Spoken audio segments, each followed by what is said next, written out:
पीले दांत वाली बहू। रंजना कभी ब्रश नहीं करती थी।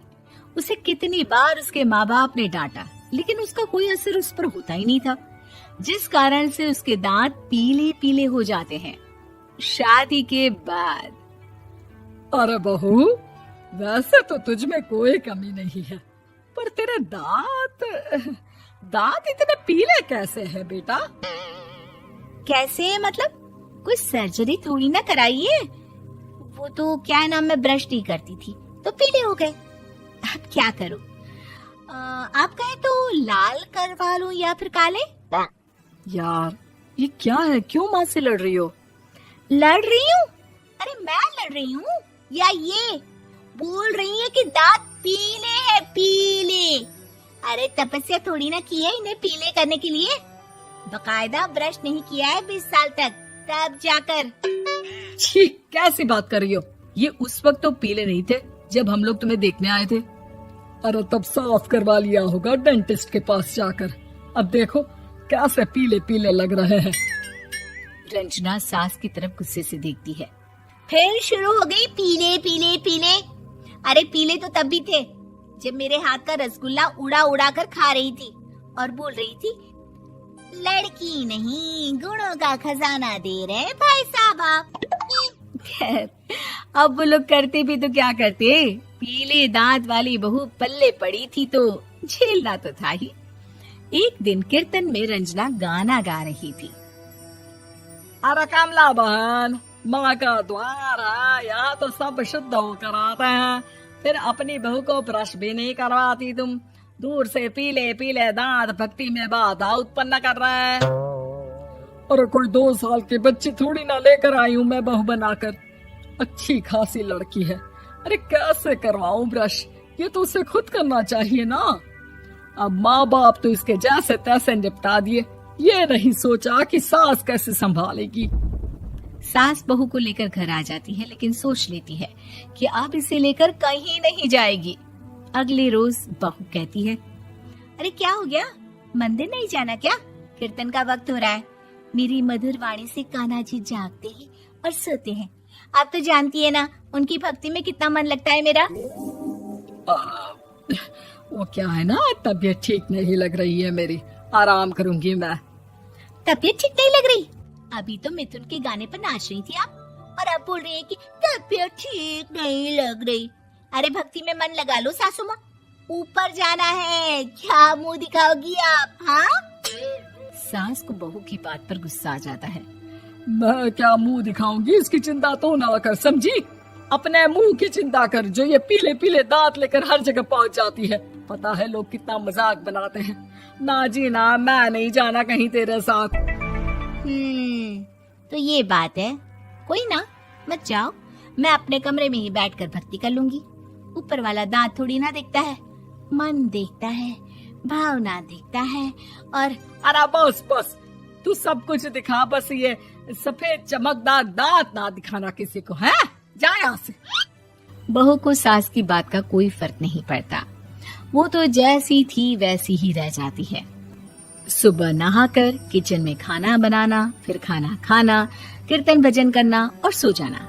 एक दिन, माँ जी मैं सहेली के घर जा रही हूँ, शाम को लेट आऊंगी। हाँ हाँ तो जाना, मैंने कौन सा तेरी आरती करनी है घर पर बैठकर। रंजना सहेली के घर जाती है, जहाँ वो पार्टी में जाने की तैयारी कर रही होती है। अरे शिखा, कहाँ जाने की तैयारी कर रही है? मैं गलत वक्त पर आ गई क्या? अरे नहीं यार, उल्टा सही वक्त पर आ गया। मैंने ये साड़ी और ज्वेलरी निकाली है यार, शाम को इनके ऑफिस की एक पार्टी में जाना है। बताना कैसा लग रहा है ये सब? नहीं यार, इस ड्रेस के साथ तो वो वाली ज्वेलरी अच्छी लगेगी। हाँ हाँ सही बोल रही है, मैंने ध्यान ही नहीं दिया। वैसे तो हमेशा से मस्त फैशन सेंस रखती है। तो बड़ा जाती होगी ना पति के साथ पार्टी में। रंजना कुछ नहीं बोलती, बस सोचती है कि यार काश ये बात सही हो जाती, पर मैं क्यों नहीं जाती पार्टी में? क्या इन लोगों की कोई पार्टी होती नहीं होगी? रंजना घर आती है और रात में पति से सवाल करती है, एक बात बताइए, आप मुझे किसी पार्टी में क्यों नहीं ले जाते? क्या आपके यहाँ ऑफिस में पार्टी नहीं होती? पति बेचारा क्या कहता कि दांत पीले हैं तुम्हारे इसलिए। अरे कोई पार्टी होती नहीं हम लोगों के ऑफिस में, तो कहाँ से लेकर जाऊं? और मार्केट, मॉल, कहीं वीकेंड घूमना, कहीं तो। अरे यार, सारे हफ्ते में एक छुट्टी मिलती है, तो सोचता हूँ कि आराम ही कर लूं। क्यों? रंजना मन मार के रह जाती है। पहले कभी सास के साथ मंदिर जाया करती थी, लेकिन वो भी सास ने ले जाना बंद कर दिया। घर बैठी बैठी रंजना बोर हो जाती है। तभी उसे आइडिया आता है और वो मायके जाने का सोचती है। सासू माँ, 2 दिनों के लिए मम्मी के घर जा रही हूँ।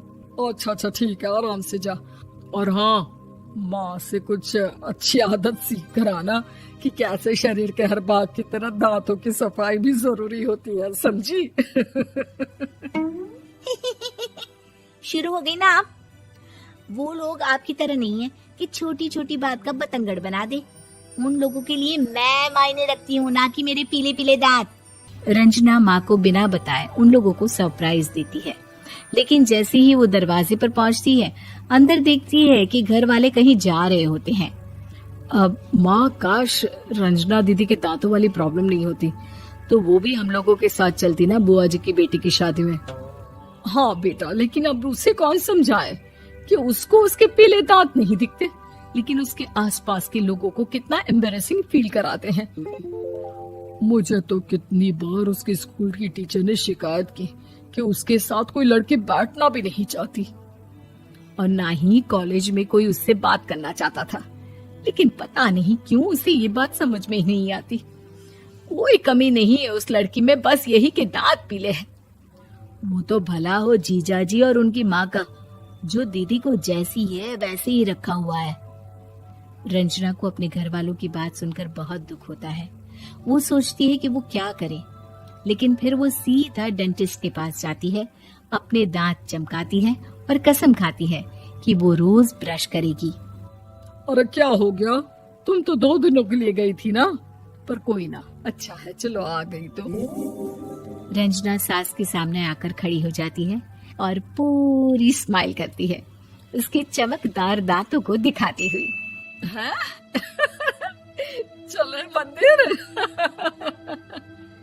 माँ, मुझे माफ कर दीजिए, मैंने आप लोगों को बहुत एम्बैरेसिंग फील करवाया। मैं आज से रोज ब्रश करूंगी।